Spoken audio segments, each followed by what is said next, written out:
r/Nosleep. Posted by u/Tahmizzles. My friend went missing, but she left a Google Doc. Part 1. My friend Talia has gone missing, along with her family and almost 5 of our other friends. I came to her house last night, because we had pre-made plans.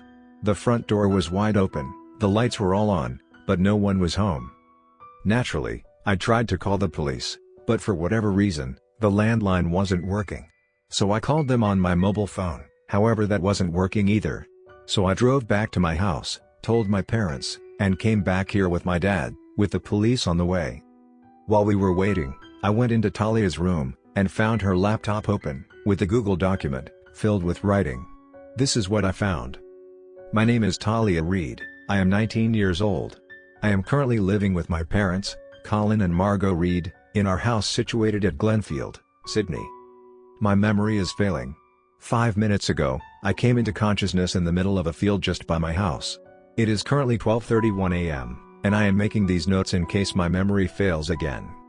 I walked home from the field, and went straight to my parents' room. Their bed was unkempt, and obviously had been slept in, however, they were not there. I checked the entire house for clues as to where they might have gone, but I haven't found any signs. I tried to call the police from my landline, but the line was physically cut off. I tried to use my mobile phone, but wasn't receiving any signal. I am going to go check out the field where I came into. I woke up in the middle of a road this time, with a truck almost inches from my face. Luckily, years of gymnastics helped me get out of the way without suffering any major injuries. Scraped my knee a little. The road I woke up in was miles from my house. I took a cab back home, and it is now currently 3:23 a.m. I blacked out for 3 hours. There are a couple things I have noticed. My stomach has been really acting up. It might be the effect of coming into and out of consciousness so violently, but I'm not entirely sure. I found my mother's ruby necklace, which she has never taken off since my father first gave it to her. It was lying in the grass by the field where I woke up. There were mounds of freshly dug dirt in the field, and a very muddy shovel. I used the shovel to dig up the dirt, but there was nothing there. I might go and dig some more, but I wanted to write this before I did. I have a tiny bit of blood on my sleeve. It might have been from the tumble with the truck, but I will investigate further. I'm going to go directly to the police station now. I just realized that probably would have been a better place to go instead of back home. I'm a bit stupid. I blacked out on the way to the police. When I woke up I was in a basement. There was a wretched smell in there, so I had to get out right away. I don't know exactly where I am, but I wanted to start writing immediately, so I am on my phone now. I'm in my friend Kayla's house, but nobody is home. Surprise, surprise. The time is current 9:40 a.m., so I blacked out for 6 hours this time. If the pattern is as it seems, I have less conscious time and more unconscious time. I probably only have 10 or so minutes left on this round, so I'm going to collect data. Kayla is dead. She and her family were the terrible smell in the basement. I didn't even realize till I saw them that my whole outfit was dyed in their blood. I need large tank railroad Mindo, come find me. That last message is pretty cryptic, which is why I'm posting it on Reddit, to see if anyone can solve it. I know the area but not that well. I don't know where she could be. I will keep you guys posted, if anything changes, or if she types in the Google Doc again. There was a brief moment where an anonymous koala popped up in the doc, but nothing was typed. My friend went missing, but she left a Google Doc, Part 2. A lot has happened since the last post. It's been insane, but I have time to write now, so I'll try to write as much as I can. All my friends who were missing were found dead. The police told me, and I broke the news to my friends. Haley and Amon cried in each other's arms for hours. Rowan and I went on cycles of staring at the ground, watching the others and playing on our phones. But I think Daryl's reaction was the one that unnerved me the most. Kayla was Daryl's girlfriend. He came to my house, where we all agreed to stay for the night. The first thing he asked as he came through the door was, "Is it true?" We had been talking about it over the phone for almost an hour, so there was no doubt that he knew it was true. He just desperately wanted the whole thing to be a joke, or some mispronounced words on a phone conversation.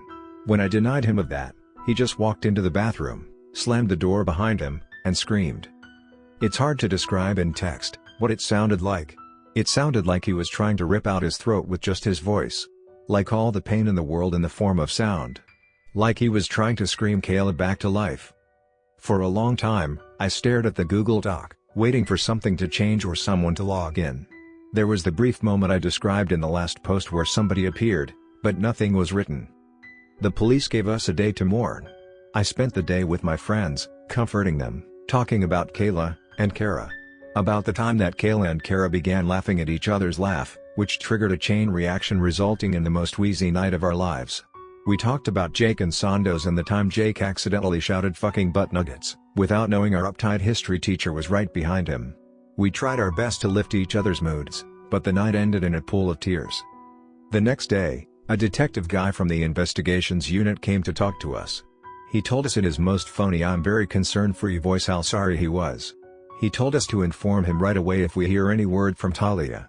He also told us not to go onto the Google Doc anymore, as it was technically a form of evidence, and can't be allowed to be tampered with.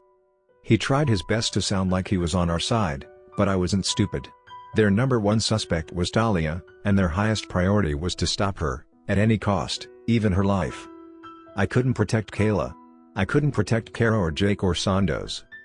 But I am not letting Talia die too. I couldn't trust some of my friends. I've known them for years and I know which of them would tell the police and which of them would understand the situation. So, I took Daryl and Rowan, and together we tried decoding the last message Talia had left. Large Tank Railroad Minto, come find me. We spent hours driving around Minto, near the railroad. But there were so many tanks littered around the place, it was impossible to know which one she was talking about. Then, Rowan pointed out something so obvious, I felt like an idiot not realizing it. The tank Talia was near had to be near some sort of sign that told her she was in Minto. First we checked a large tank near the station. We screamed and screamed so loud, I swear even a deaf person wearing headphones a mile away would have heard us. Daryl had already blown out his voice earlier on, and Rowan and I didn't hesitate to join him. After searching around that tank for about 4 hours, we gave up, deciding we would try again tomorrow. The car ride back was a sullen one. Nobody spoke and the air was thick with disappointment. But I wasn't disheartened. The entire way back, I was searching, frantically, for things that matched what Talia might have seen. Then, like the bloody brilliant person I am, I saw it. A huge tanker car, with its tires popped off, perched on the edge of the road that ran alongside the railway, a few meters off from a sign reading "Welcome to Minto." We stopped the car and made one last exhausting search. I pushed my voice till it felt like my throat was bleeding. I was on my way back to the car to get a drink of water, walking past the tanker. I casually glanced at the vehicle, a large rusting piece of junk that had obviously been abandoned quite a while ago. But I had to double back, after a flash of white caught the corner of my eye. A note, written on paper, right underneath the tire. "Princess, I'm assuming you will find this, because you were you. I know you will believe me when I say it wasn't me that killed our friends, but please don't tell the police about any of this, because they won't. In any case, I'm acting under the assumption that they've already found the Google Doc, which is why my last message was so cryptic. You have been my best friend since childhood, and I'm putting my faith in you to decrypt it. I need your help to save me, but I'm going to ask you for something you will probably hate. I don't completely understand what's happening to me, but if I ever seem like a danger to you, please kill me. We've always said that that was a super cliché thing for movies and stuff, but I really need you to do that for me. I don't want to hurt anyone. Come find me, sure." My eyes were brimming with tears, and my smile was stretching my face to ungodly proportions. Both Rowan and Daryl were slightly confused. Sure wasn't the name of anyone they knew. Why is it addressed to Sure? As kids, Talia and I used to play at Kingdoms. She would be Queen Tainara, and I would be Princess Sure. They were made-up names, born from the spastic minds of 4-year-olds. But Queen Tainara was far too clever to use my real name when police are involved. I'm in the car right now, typing up this post, on the way to the secret place encrypted in the message. The most important line of the note to me was the last one. When I first saw the Google document I thought "come find me" was Talia's desperate plea for rescue. But her repetition placed a degree of importance to the line, and as I thought about it, one memory from my childhood grew stronger and stronger. Come find me, Queen Tainara. Back at my old house, we used to frequent these woods near our park. They were dense and winding, and more than once we had almost gotten completely lost in it. But other people always played at the park, and we didn't like other people. The forest was our place of sanctuary. A place that was ours alone. In that forest, is a little cave. Not deep enough to be called anything but a hole, but large enough for a 4-year-old to call it a cave. Hiding in that tiny dark cave, I used to scream and call for my queen, as she fought off giant beasts and slayed hideous monsters to save her princess. Queen Tanara was so strong and fierce, even if it was only against the ghosts of her imagination. Guess it's my turn to play Queen, Talia. My friend went missing, but she left a Google Doc, Part 3. It was almost 4 a.m. by the time we reached my old house, and our forest sanctuary. We were all exhausted, Rowan especially. He drove us everywhere, and whenever we were searching for Talia, his was the voice that would stretch the farthest. It made me feel a little bittersweet, watching him as excited as he was to find Talia. They were that one pair of friends everyone has, who should definitely be together but for some reason aren't. I'm sorry about the constant sidetracking. It feels like it's been so long since our lives were normal. Even though it's only been a day. We head into the forest, and I did my best to remember the way to the cave, working off my instinctual memory alone. But, honestly, I didn't recognize this forest at all. The forest I remember was bright and welcoming, leaves raining delicately from above, rays of gold pushing through thickets of green. It was alive with the songs of birds and rustles of leaves swaying with the breeze. This forest was dead. The trees weren't the tall gentle giants of my childhood, but fierce snaking monsters of my nightmares, stretching their slender arms to the night sky, staining the moonlit earth with dense shadow. The silence was deafening, buzzing in our ears. Definitely not the place you wanted to be at 4 a.m. in the morning. Somehow, I lead us to the cave. I quietly called out for Talia, but I didn't receive nor expect a response. We inspected the cave, searching every nook and cranny, till finally, Rowan found another note. This note had a code on it. 1JVTXK1Y3GF 8Q_DGZ9K JGQ to 0 Scissor 7R5 R1QJ6X LC. This is where I'm going to need Reddit's help once again. I have no idea what this code is referring to. I've racked my brains for any time as a child we might have used code. The closest thing I can think of is when we use the number of each letter, A equals 1, B equals 2, so on, for every odd letter, and the letter after each letter, B equals A, C equals B, so on, for every even. But this code does not make sense, even using this code. I've spent hours trying to decode it today, but I still have no idea. So, get at it. After retrieving the note we came back home. It was about 8 in the morning when we arrived. My parents obviously, were horrified. To be fair to myself, I did call frequently, to let them know I was okay. Still, you can't expect them to be over the moon about not knowing the whereabouts of their daughter, at a time like this. Haley and Amon had gone home to their parents. Thankfully, I didn't have the cognitive capacity to deal with the myriad of questions they would have barraged me with. I don't want to tell them any of it, just on the off chance they tell the police. I mean, technically, it's all on Reddit, so I'm not really hiding anything from them. But, they don't use Reddit. I hope. Daryl went to bed, ready to sleep till next year. Rowan and I, however, spent the next couple of hours thinking about the code. The session ended with both of us cursing about how fucking smart Talia is, and how fucking annoying it is that she made some fucking uncrackable fucking code fuckity-fuck-a-doodle-doo.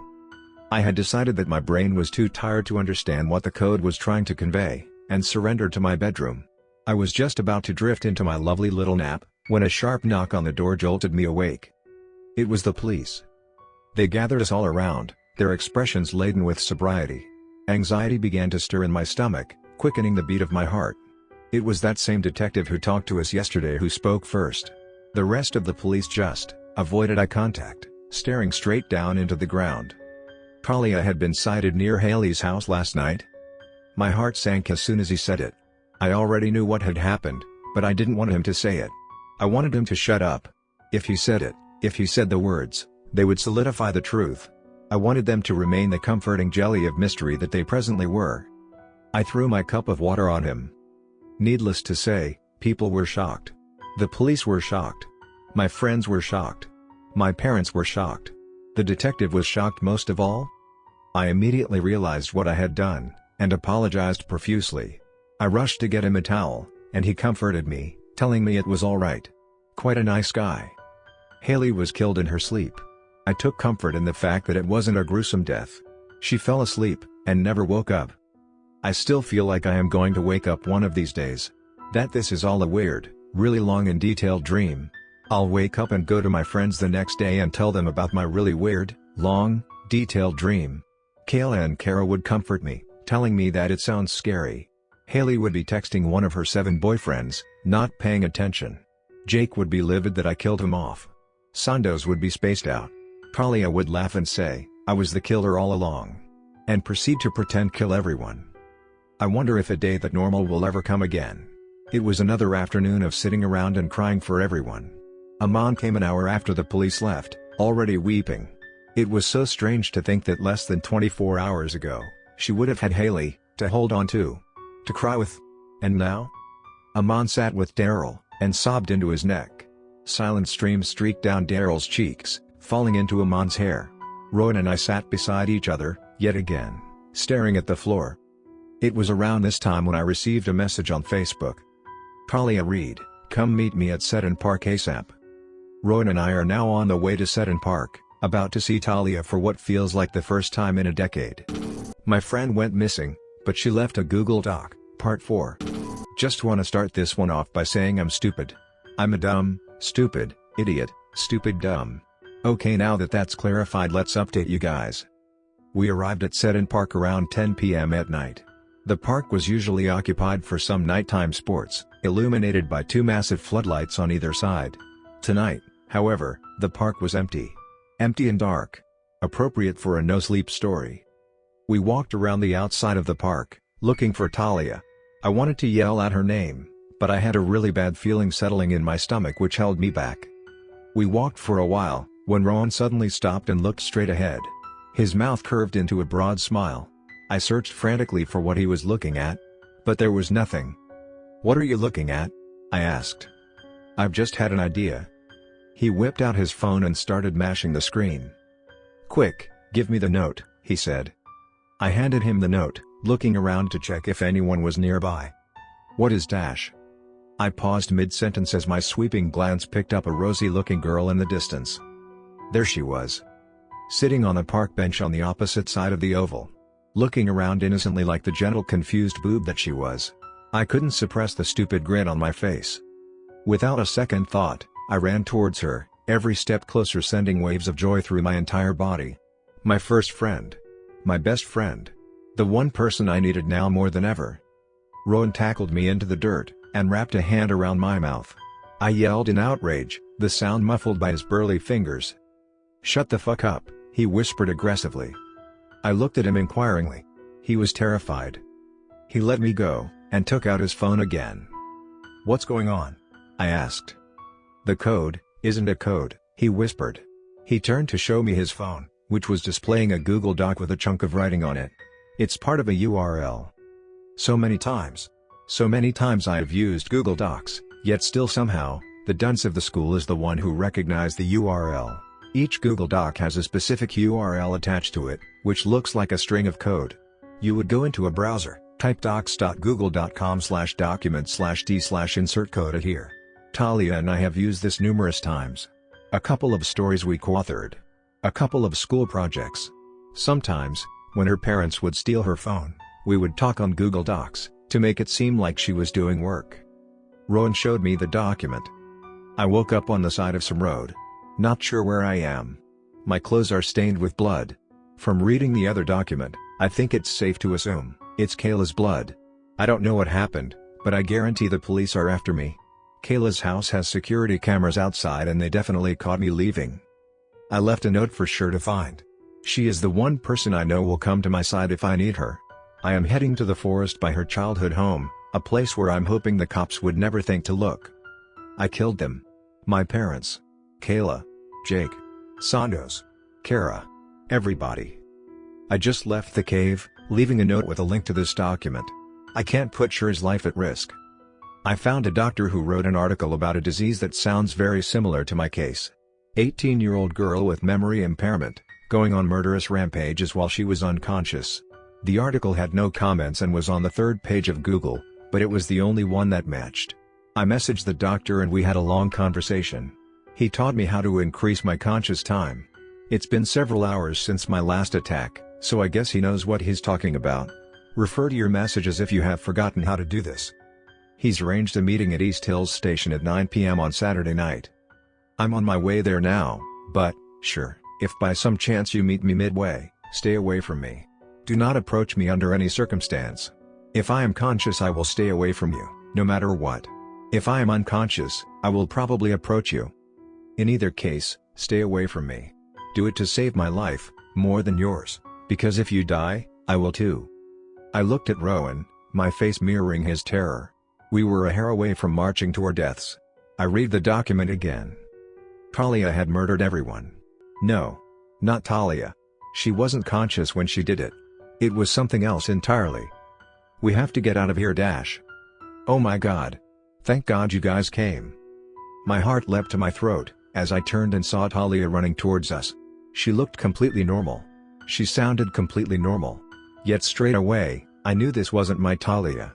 I tried my best to remain composed. She doesn't know that we know she's not Talia. The key to any situation is information. When you have more information, you have the upper hand. I tried to predict my next couple of moves. She would obviously try to lead us somewhere more private before killing us. We could pretend to follow her and then double back and run away. The key was to remain composed. Believe the lie. Talia. I'm so glad to see Fucking run. Rowan's magnificent advice echoed through the empty park. I didn't have time to think. Talia's gaze melted from loving to pure evil. Her jaw unhinged as an ungodly noise screeched out of her mouth. I turned around and sprinted for my dear life. I could hear her feet pounding against the pavement, at a much faster rate than ours. I glanced behind me. This was definitely not Talia. Her eyes were glowing red and her mouth was open a foot wider than humanly possible. She was on all fours, her hands and legs working furiously to catch her prey. Fear pumped through my blood, and pushed air out of my lungs. I hate it in movies when people scream as they're being chased. But in the moment, it made perfect sense. My scream was heavy and I needed to get it out. I needed to be lighter, so I could get the fuck away from whatever this shit was. She was less than 50 meters away, and gaining fast when we reached the car. I scrambled to get the door open, but my fingers were loose, and couldn't muster the strength to open it. My back was turned to her, so I had no idea how close she was. After my desperate struggle, I wrenched the door open and flung myself in. Rowan had already started the car and was driving away. I glanced out my window and wham! Talia's contorted face slammed against the window. I thought for sure the window would break, but it held firm. She screamed monstrously, terror seizing my body as she did. She pounded against the door with bleeding hands, every swing leaving a splatter of blood on the glass. We picked up speed and her grip on the car loosened. She let out one last unearthly shriek and let go. For the next hour we just drove. Our destination, as far away as possible. An ache stung in my chest, from my heart thrashing about in its ribcage. My lungs expanded beyond their limit, yet still were not getting enough air. My entire body was burning, fear flooding out of my pores like steam. I looked at Rowan. He was in no better state. I had no idea how he was driving. I couldn't even formulate cohesive thoughts. Talia's screaming still echoed in my head. For a long while, Rowan and I sat in silence, panting like dogs. The same question kept tumbling around my head the entire ride back home. What in the fuck is going on? My parents were unbelievably livid. How could I blame them? Children dying left and right, and their only child goes missing without explanation? I was berated for quite a while. Had I told them we were just chased by my demon best friend, they would have killed me themselves. So, now, I sit here and type out this story, under heavy surveillance and strict curfew.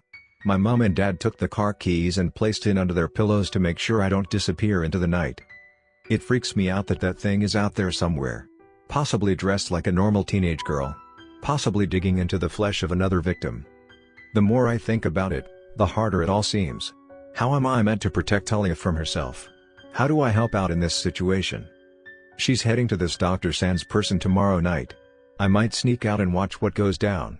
I've had a long day, Reddit. I'm gonna go have a well-deserved night of sleep. It's 5 a.m. in the morning, but I have to update you guys on this. I really don't have to, but for some reason, I like writing about these things. It makes my life seem more like a story than real life. I woke up at 1 a.m. to the feeling of someone sitting down on my bed. Naturally, I freaked the fuck out, scrambling like a lost deer. But it was just my dad.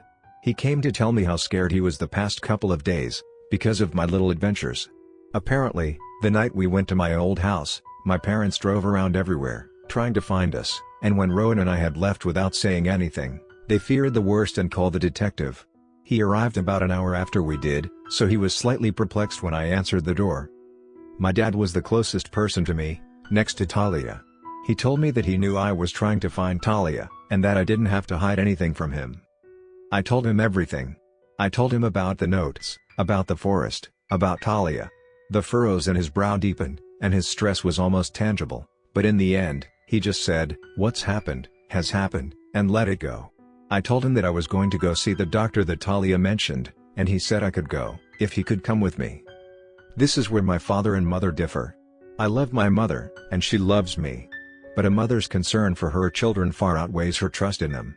My father trusts me. He knows I can handle myself, and even then, he is always there to help. He kissed me goodnight and left me to rest. A few minutes later, he came back and sat on my bed. I told him to let me sleep when Sure, silly, it's me. BPM, 10,000. I sat up slowly and looked at her. If not for her eyes, she looked completely normal. Same rosy red lips, same flowing brunette hair. But the way she was staring at me. She was trying to dig into my skull, and gouge out my brain with her gaze alone. "Hey, Talia," I replied, shitting my pants. "Why did you run away from me earlier?" she asked. "Because you are a bloody murderous lunatic." Well, it was kind of dark, and Did you think I was going to kill you? I froze, my brain melting down my neck. How do I respond to that? Hell, yes. "I'm not going to kill you, sure," she whispered. "You're my best friend. We've always been best friends." I paused again, unable to think of something to say. "Did you kill the others?" "You mean Kayla and Jake and stuff?" she asked innocently. Yes, I did." "Dad, please walk in and check on me again. Someone save me. I didn't want them here," she continued, nonchalantly. "They were filler characters in the way of the people I really wanted in my story." "You killed them? Because you didn't want them to be alive?" She looked at me as though I'd just said something super obvious. "Well, yeah. What would you have done?" "So are you gonna kill everyone in the world, except me?" "No, silly, how boring would that be?" she laughed. "Rowan too. I like him." This was becoming all manners of fucked up. "Remember when we played Kingdoms?" she exclaimed, getting eerily excited. "Guess what?" She paused, as though I was about to make a guess. "It was never a game, sure." She edged closer to me, letting me in on her mind-boggling secret. It was real. A look of frantic, maniacal excitement spread across her face as she said it. "I'm the queen, you are my princess, and Rowan is our king." She came closer to me, her glare burrowing deeper into my skull. "You don't know it, but you and Rowan are both in caves right now. Everyone's trying to keep me away from you, but I won't let them." She crept closer still, foam frothing out of the corners of her mouth, her eyes widening, her jaws beginning to unhinge. "I'll slay every last person between us, till we're finally together again. As it should be." She kissed my forehead, staining it with her blood-red lips. "Get some rest now, sure. Get some rest." As if I could fucking sleep after that. I pretended to be asleep for a couple of minutes, till I was sure she was far, far away. Then I got up and bolted to Rowan's room. He was wide awake in his bed, his eyes trembling with terror, streams flowing down his face. His shirt was ripped open, and his chest was bleeding. His covers were torn to ribbons, scattered around the room, and scarcely hiding his quivering naked body. Talia had raped him. My friend went missing, but she left a Google Doc, Part 5. Hi, Reddit. This is Daryl. I'm sure you are wondering why I'm writing this one, but I'll get to that. First, Nora had written quite a lot for you guys before shit hit the fan, so I'm just gonna bung that in first. So, here you go. I spent the night with Rowan, comforting him, and trying my best to calm him down. I woke up Daryl so I could update him, and also because I suck at comforting people. I have no idea what Rowan must be feeling right now, but I know that he's strong enough to pull through. I checked the doc again, and saw that Talia was writing her updates. "Talia, I came into consciousness, very near Sher's house. I'm not sure if I made contact with you, Sher, but if." Talia, "Oh my god, Sher? Sher, Talia? Talia, yes. It's me, holy shit. Sher, you met with me last night, twice. Talia, sure, I told you not to approach me, please. Sure, the first time around, we got a message from your Facebook account asking us to meet with you at 7. We only went because we hadn't figured out your dumb note was a URL and not a code. Talia, I should probably have written Google Doc or something on the back. I'm so sorry. Did I hurt you? Sure, no, you didn't hurt me. You just talked to me. Talia, I don't remember anything. Sure, I found out what's wrong with me, but I can't talk. Talking to you is making me very emotional, and the way I'm staying out of frenzy is by controlling my emotions. Sure, okay. I understand. Talia, but I don't want to leave you in the dark. Here are Dr. San's details. Message him, and he will explain everything to you. He's a bit rough, but he's a good guy. Sure, thank you. She left the dock and I sat there, staring at the little dark pixels on the screen. I wanted her to stay for longer. There were so many things I wanted to say. So much I wanted to talk about. She gave me the doctor's number, so I messaged him. He replied almost instantly. Sure, hey, Dr. Sands. I'm Nora, Talia's friend. I wonder if you had some time to talk. Sands, your friend is fucked. Sure, excuse me? Sands, your friend is fucked. Sure, what do you mean by that? Sands, I mean your friend is fucked. Sure, could you please explain further, without being rude? Sands, your friend is fucked, and it's best you move on and make some new ones. Sure, you're a doctor? Sands, yeah, I have a paper thing that says so. Sure, can you please just tell me what is happening to my friend? Sands, depends. Sure, on what? Sands, your argument. Sure, argument? Sands, yes. Sure, explain. Sands, no, you. Sure, what? Sands, explain. Sure, explain what? Sands, explain why I should tell you. Sure, it's been almost 60 hours since I've had proper sleep, everyone in my life is under constant threat of death, the police are going to kill my closest friend, who just so happens to be possessed by a demonic spirit, who killed almost all of my other closest friends, and I am on my fucking period, so if you don't tell me what is happening, I will personally track you down, pull out your spine and hang you with it. Sands, fair enough. Sands, your friend has a Sands disease. I found it and named it. It's quite a rare disease, only 2 known cases of it in history. My sister, and your girlfriend, Talia. This disease basically messes with the parts of your brain that control memories, emotions and morals, to concoct one of the deadliest brain diseases ever encountered in history. Memory stops writing, and your emotions get a huge kick. Talia's desires, her dreams, her loves, her hates are all magnified, when she's in this non-memory writing state I call frenzy. She's not technically unconscious, just not storing any of her memories. She does lose a couple of her other memories in the process though. Props to her for thinking of the Google Doc thing. Pretty smart for a high schooler. Heightened emotions happen to everyone. Hormones and all. But when our desires and hatreds are too high, we still have this moral wall that stops us from killing people and shit. Psychopaths don't have that, which is why they just kinda do it, and this brain disease seems to disable that firewall as well. Sadly, there's no cure for it. But I could conduct research on the disease, using your friend Talia. It would be highly illegal, for multiple reasons. Your friend is a fugitive, and the court will not recognize her mental illness as an illness if there isn't sufficient documentation on the illness.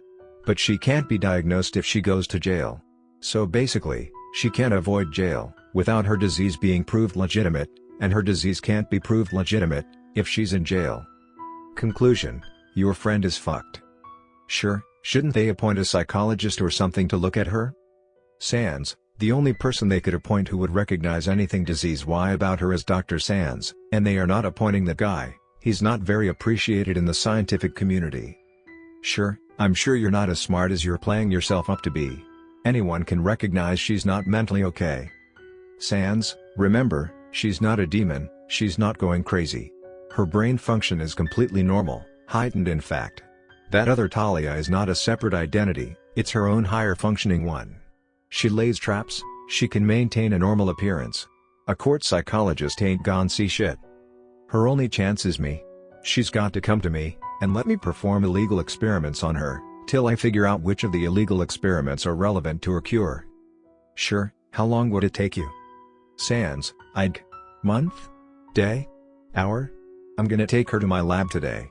You're welcome to join us if you'd like. To be scarred. Sure, thank you. East Hills 9 p.m. right? Sans, wow, you guys really are besties. Okay, see you then. Ciao. This is all she left. I'm not as great a writer as Nora, so you'll have to bear with me. At around 8 p.m., Rowan, Nora, her father and I were getting ready to leave the house to meet up with Dr. Sans. But before I had even gotten my shoes on, there was a knock on the door. It was Detective Allen. He did not look happy. He came in with 6 burly-looking police officers. We all stopped what we were doing, and acted as though we weren't about to go on some vigilante mission. Except for Nora, of course. You guys going somewhere? His tone was not the kind, inviting one he had been using before. Just taking the kids out for some ice cream, Detective, replied Nora's dad. He seemed cool as a cucumber. I wish I could say the same for myself. I was sweating rivers. Where? Macca's. Mind if we join? The more the merrier. The detective and Nora's dad stared off for a while, both of them brimming with passive hostility. Then the detective returned his focus to Nora. Nora, when did you last interact with Talia? He asked assertively. Couple nights ago, when we were sorting out what we were going to do on our night out, she replied, not taking her eyes off the shoelaces she was tying. I don't know how they were keeping so cool. Rowan and I were dying on the sidelines. The detective came closer to Nora. I could see her dad starting to shift in his seat. The police officers began to shuffle too. Things were getting tense. I've got to bring you in for questioning. No, thank you. It's not a proposal. Yes, it is. Submitting to questioning is elective. Why would you rile him up, you idiot? The detective bent over, and looked Nora in the eyes. Nora returned a steely glare. The room was thick with anxiety. I'm asking nicely, Nora. Please don't force my hand. Thank you for asking, detective. But I told you, I'd rather not. So either find an excuse to arrest me, or leave us in peace, please. He stood up, his frustration at its tipping point. You are such an idiot, Nora. Okay. Nora Withers, I'm placing you under arrest for suspicions of harboring a murderer. The room exploded. Everyone, including me, was advancing forward, and yelling at the top of our lungs. The police officers advanced quickly. One held back Nora's mother, whose crying was louder than anything else in the room. I think Rowan actually charged at the detective, because there was a police officer pushing him against the wall, and handcuffing him as well. Nora's dad tried to make his way to Nora, tears welling up in his eyes. He was pleading with the detective, but the detective's cold, unforgiving glare swept right past him. Nora's eyes were wide with shock. She clearly had not predicted this. Everything happened so quickly. They took Nora and Rowan, and all we could do was argue, plead and cry. The sirens had long faded into the distance and we were all still standing around outside, processing what had just happened. The thought had only just then occurred to me that someone had told the detective about our expeditions, otherwise he wouldn't have known about us contacting Talia. It obviously wasn't Rowan or Nora. Nor was it her dad or I. It wasn't her mother.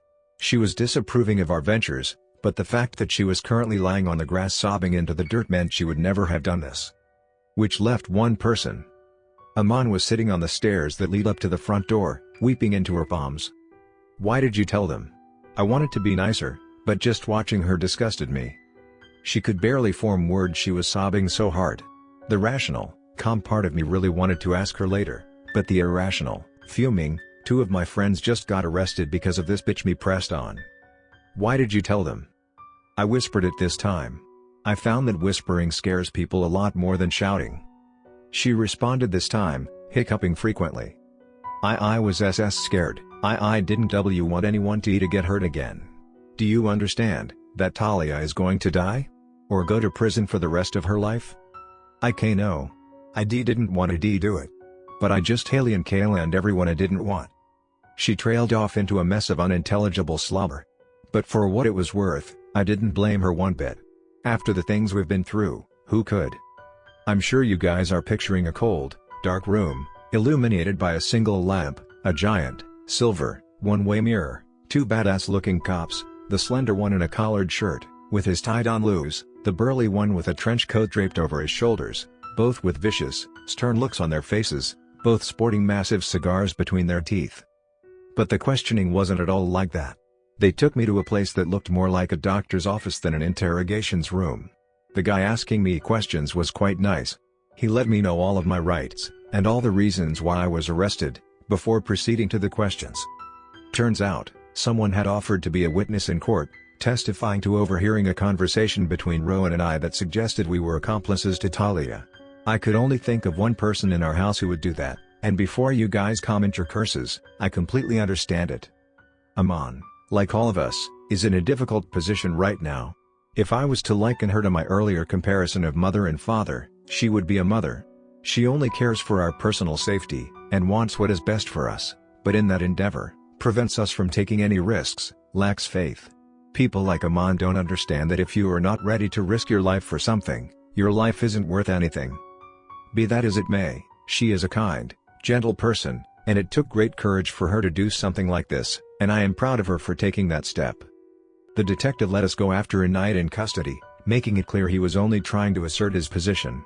We didn't go to an actual prison, but we did learn the lesson. I agree with Daryl's statement in his chapter, I was quite stupid. I guess I just knew as soon as he walked in that I would not see Talia that night, and the frustration of it all just overwhelmed me into stupidity. We all make mistakes. The questioning itself was quite difficult. I didn't know what Rowan was going to say, but I knew that the easiest way out of this would be to comply and tell the detective something. I prayed to God that Rowan either kept his mouth shut, or said the same things that I did. I told the questioner that I believed Talia was acting only because of a mental issue, not out of her own desires. I told him that she had contacted me on Facebook, asking me to meet her at Seton Park, but when we arrived she wasn't there. I even told them she had visited me in the night to make sure I was safe. The detective assigned us with a casual protector who would stay with us at our house, making sure we weren't harmed. Which fundamentally meant we were under house arrest. The police officer, Rogan, took us home, and asked a few questions about Talia. I was surprised, because none of the questions were, where did you see her last? When did she last contact you? Where are you hiding her? They were all genuine curiosities about the girl called Talia. What was her favorite song? Did she have a boyfriend? Did she get good grades? I was pretty confused, why he cared so much. There was a long silence, and then he said this. I believe you guys. Talia seems like a nice, normal girl, under the influence of something that isn't in her control. But last night she ripped the head off of one of my friends. I stared at Rowan, and Rowan stared back at me, our expressions mirrored. The thought hadn't even crossed our minds that the detective wasn't telling us about Talia's other victims. But, it made perfect sense. I'll slay every last person between us. I'm so sorry, whispered Rowan. People die in this business all the time. Maybe not as often as in places like America, but these things happen. We try to sweep it under the rug before media comes crawling all over us. Occasionally things slip up. But the number of people your friend has killed. I'm surprised it isn't on the front page of every news facet in the world. The number of people your friend has killed. Why was this only occurring to me now? What I'm trying to say is, I don't think your friend has much time. Whether she's innocent or not. She may have stood a chance when Detective Allen was in charge of the case, but I hear it's being moved higher up. And those people are not as kind as Greg is. My mind began to whirl. Talia was a dead girl walking. She may have survived this long, but she's gathered too much attention now. She's dead. Detective Allen doesn't like it any more than you do. That's why he was so frustrated when you kept things away from him. He would never have hurt her. I fucked up. I massively fucked up. But he's got bosses too. People who tell him what he can and can't do. I should have just told them everything from the start. But he's also got people he can order around too. People he can mentor. People he can pass down his kindness to. Where was he going with this? Which is why I've been assigned to you. We're gonna find Talia and get her under the radar, before it's too late. What? Open up that Google Doc, and tell her to tell us where she is. Oh my god. Oh my god. I looked at Rowan. His face was a parody of exhilaration. My heart was fluttering like a bird in a cage. A bird on the purest form of crack available on the black market. I took out my phone and checked the Google Doc. Sure, I don't have much time to explain. I need you here, quickly. Come to the field by my house. Come alone, since you are the only one that my frenzy doesn't seem to hurt. I know this sounds very trappy, but it's about my cure. I had gotten one of these before, and I had the overwhelming feeling it was a trap again. I messaged the doctor, And he confirmed that they were both at the field, and I was required urgently, but for what? It made me feel uneasy. I was almost certain it was a trap. But I was also almost certain Talia would be there, trap or not, and that is our target after all. We're coming, Talia. My friend went missing, but she left a Google Doc, Part 6, Finale. We arrived at the field. It was unbelievably dark outside. Why did it always have to be dark outside? Nora and I shared a brief look that lasted a lifetime. I was really glad to have her with me here. Even though there was a police officer with a handgun and years of training sitting right in front of me, I felt safer with her than with him. She was clever, she was ferociously brave, but most of all, she would never desert a friend in need. The field was a large square of uneven grass, with a large twisting tree at the edge of it. It was surrounded on all sides by tall metal fencing, armed with barbed wire. I had a very strong feeling that Talia was at the tree, but no one could see a thing to verify my thoughts. Officer Rogan told us to wait in the car. So you can shoot Talia and say you tried your best, growled Nora. But Rogan wasn't having it. Our only option was to trust him. We waited in the car for a long time, casting our eyes to the darkness and keeping our ears open for any sort of noise. A dark figure began to take shape, as it sprinted to the car. I instantly realized it would have been a better idea to wait in the driver's seat, with the car ready to drive away. But as it came closer, we could see that it was Rogan, holding a piece of paper in his hands, his face lined with anxiety. He threw himself into the car and started driving straight away. What happened? Nora screamed. She's not there. She left a note. She's at your house, Nora. I think she's going to kill again. Nora and I looked at each other. I could feel the fear flooding her veins. I grabbed her hand, and held it firm. She was shaking uncontrollably. Her mother, her father, everybody she had left in the world was in that house. We saw a plume of smoke in the distance. Everybody in the car knew where it was coming from, but none of us wanted to believe it. We pulled into her street at 90 kilometers per hour. The flames illuminated the entire road. There were people everywhere. People on phones, people rushing towards the burning building. People running away. We pulled up to her house and dove out of the car. Talia's nightmarish screams filled the air. Crowds of people watched, horrified, from a distance. She was holding a severed head in her hands. I couldn't make out who it was. It could have been Daryl. Could have been Aman. Could have been anyone. My heart sank. This was it. This is the end. There was absolutely no way she was getting out of this. We rushed towards her, barging through everyone. We rushed by Daryl holding a crying Aman. We rushed by Nora's mother, lying on the floor, tears streaking down her face, her expression desolate. We approached Talia, the girl I loved, her mouth thick with blood, and her eyes trembling with excitement. Her shriek shivered through my body. The house burning behind her bathed her with a fiery glow. No. She wasn't Talia anymore. No one will be able to kill her. Nothing will be able to stop her. I looked around for someone who could help. People were running away. People were watching in complete shock.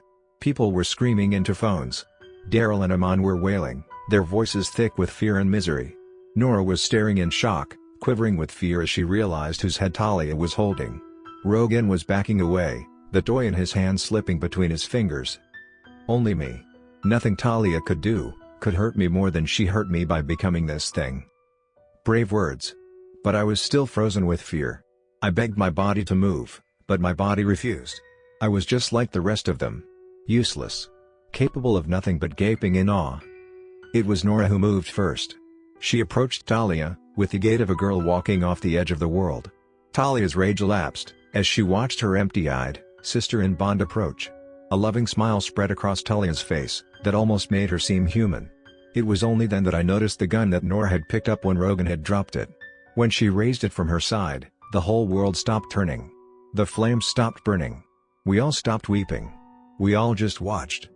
She placed the barrel of the gun on her own chest. There was an endless moment where we all reached for her, screaming. Me, Daryl, Aman. Even Talia. We all reached out to save our friend, but none faster than the bullet. I wish I could tell you that she died with a smile on her face. I wish I could tell you she died as she lived, brave, fearless and fierce. But that's an insult to her memory. Nora was strong, but she was human. She feared death, and she made it clear to all in her dying moments. She was writhing on the ground, her violent screams gargling through the blood pooling in her lungs. Over and over again, the same words. I don't want to die. I don't want to die. Oh God, I don't want to die. Talia clutched her oldest friend, her life bubbling out of the gaping hole in her chest. She wore a look of true frenzy as the worst curse of her disease begun its play. Nora writhed and writhed, screamed and screamed, till finally her life gave away, and her haunting shrieks dwindled into nothingness. Talia held the corpse of the only person in the world she truly cared about. She felt Nora's soul pass through her as she drifted off to a world Talia could never visit. Her emotions were on acid, and Nora just gave her an overdose. Of all the screaming I've heard in the past week, none of them could compete with the way that Talia screamed when Nora died. I'm not as artistic as Nora is with words, I'm sure she could have captured it perfectly. Watching your closest friend die is painful. But when your emotions are as wrapped up as Talia's, I can't even comprehend what that must have been like. All I could do was stand there in horror, watching Talia vomit out her vocal cords, watching her eyes tumble in their sockets, refusing to believe what was before them, watching her drag her nails through her skin, peeling it to the bone. A tall slender man rushed into the scene, and smashed Talia over the head with a bat. Her screaming stopped, her eyes rolled into the back of her head. She slumped over, her arms still cradling Nora. Tears slid down Talia's nose and onto Nora's. They trickled down Nora's cold face, mingling with the lukewarm pool of blood beneath her. The slender man, Dr. Sands, took Talia over his shoulder and bolted as the sound of sirens filled the air. Officer Rogan felt a lot more confident when he returned to the scene, almost an hour after the incident, with his posse of police. In a matter of minutes after Talia and Sands left, the place was crawling with people. Ambulance, police, media, and what looked like a SWAT team. Today, we commemorated one of the bravest girls this world has ever had the good fortune to have. Nora Withers. Nora's mother spoke to us at our gathering today.